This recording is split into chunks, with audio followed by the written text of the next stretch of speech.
Day 2 since I buried my son. My son died from the coronavirus, as I mentioned, but not in the way you think.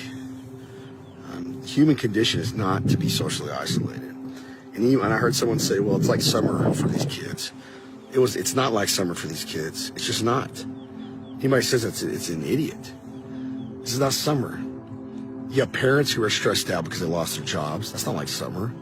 You got kids who have no interaction with their friends other than through Fortnite and FaceTime.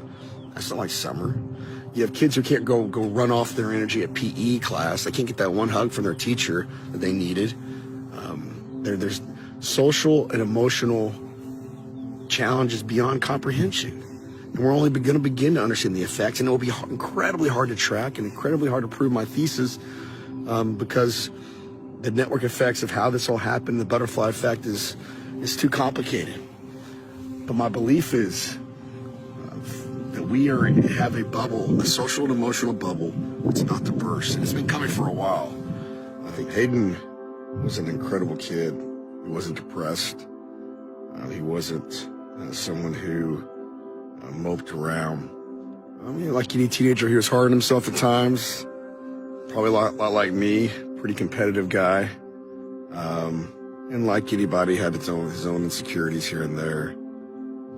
My son, the story behind my son, for those who want to know, back in December, he got a brand new monitor for Christmas. That's what he wanted. He was a big time gamer, and I got nothing wrong with gaming.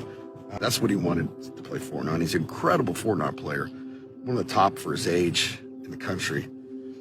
And I'm very proud of that gift, and that one was wonderful for a couple of months, right before the virus started. Back in February, like I used to do when I got mad at Mike Tyson's Punch-Out or whatever it was, he got mad at Fortnite, turned around and chunked that controller over his head again, just like I used to do, and hit smack in the middle of that monitor, broke it.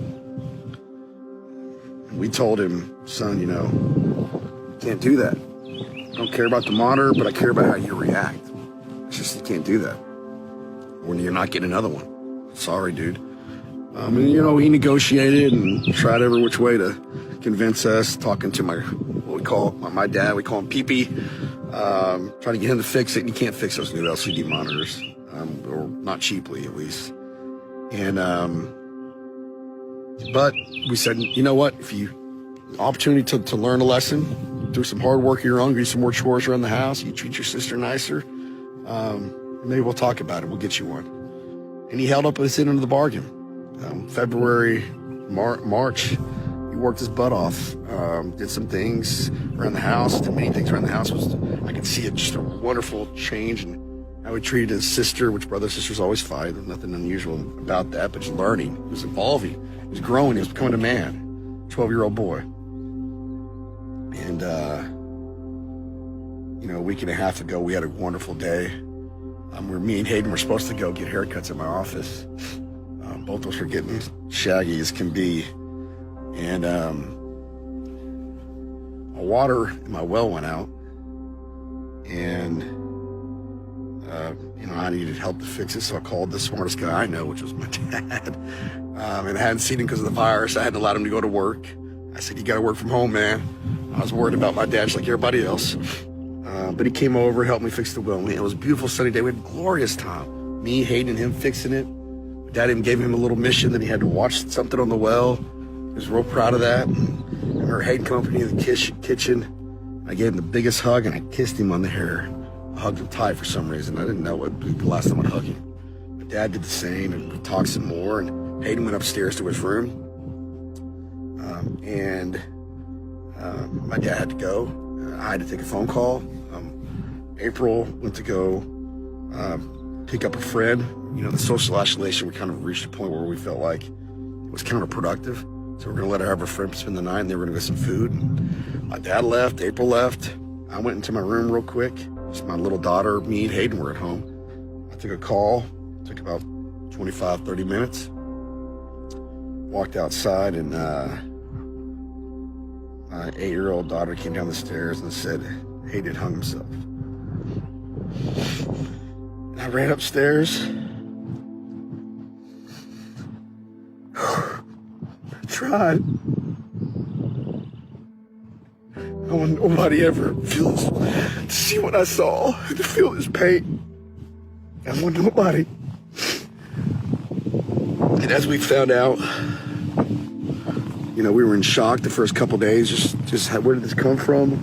How did this happen? I'm a horrible parent. Horrible. And come to find out that he had broke his monitor again. And in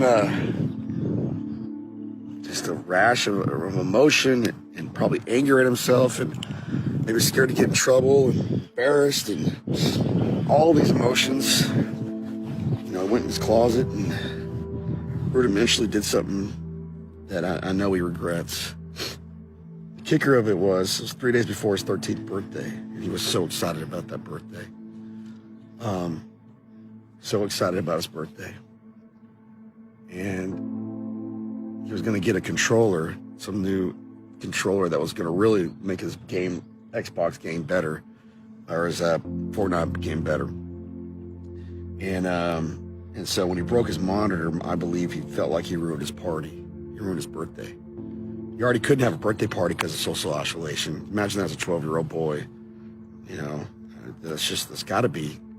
Those are the things you look forward to as a kid. And then you accidentally ruin it because you break your monitor and you aren't gonna be able to use your birthday present here in a couple of days, and you can't go see your friends. And you're stuck. You didn't have PE class to run it all out, and you know all those things. Everybody's playing Fortnite across the country. Kids are staying up later than they are, so they don't have the skills. We as a society, me as a parent, us as parents haven't necessarily given them all the tools to properly handle.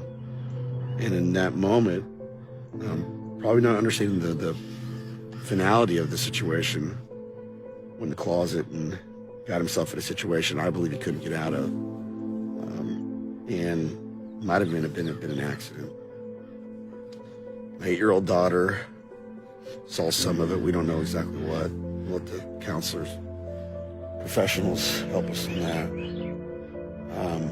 But I know once she saw blood coming out his nose, she came and got me. She did the right thing. I don't think she even knew what was happening. She knew blood.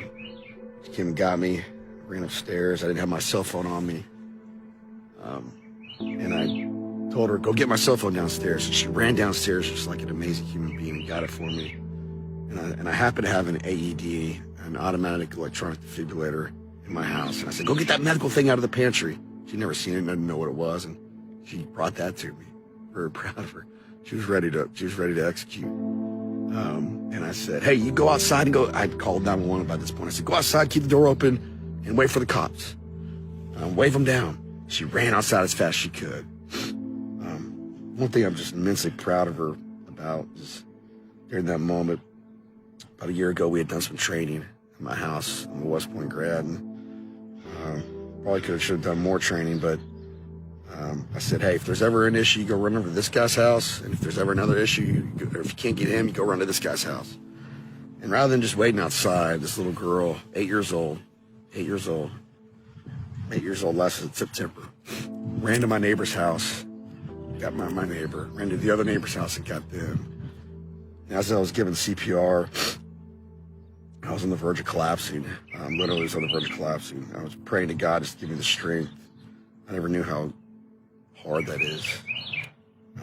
And out of nowhere, and my neighbors appear and help me take over and help us try to save him.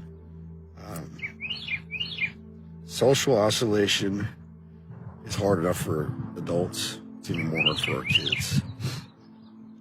And I've been saying COVID killed my son. I believe it, but not how we think. I believe my son would be alive today if he was in school. And that's not to discount the massive suffering around the world around this virus. I thank you all for listening to me. I need to get this off my chest. I'm now one of Hayden's soldiers, who is a soldier of God. And what's a horrible tragedy, I'll be damned if I don't make this a little bit better. And politicians, for those of you who made the decisions you made, I know you're not perfect, but there's got to be accountability. And not accountability like I'm doing it in a bad way. Accountability in what's legally right, my rights as a citizen, which is to speak out, which is to influence change. And if I don't think you're a good enough leader, I can spend my pocketbook and my time and my effort to get you out of there. I don't want my son, his memory, to be the last mistake he ever made. Nobody wants that. I don't. But I want his memory to be that smile. I want his memory to be his heart, his dedication, his tenacity. And I want his memory to be that he made a big difference in the world and lit a flame, spark around the world. I love you all. Thank you all for your support. All my friends, all my family. And buddy, see you soon. Thanks, guys.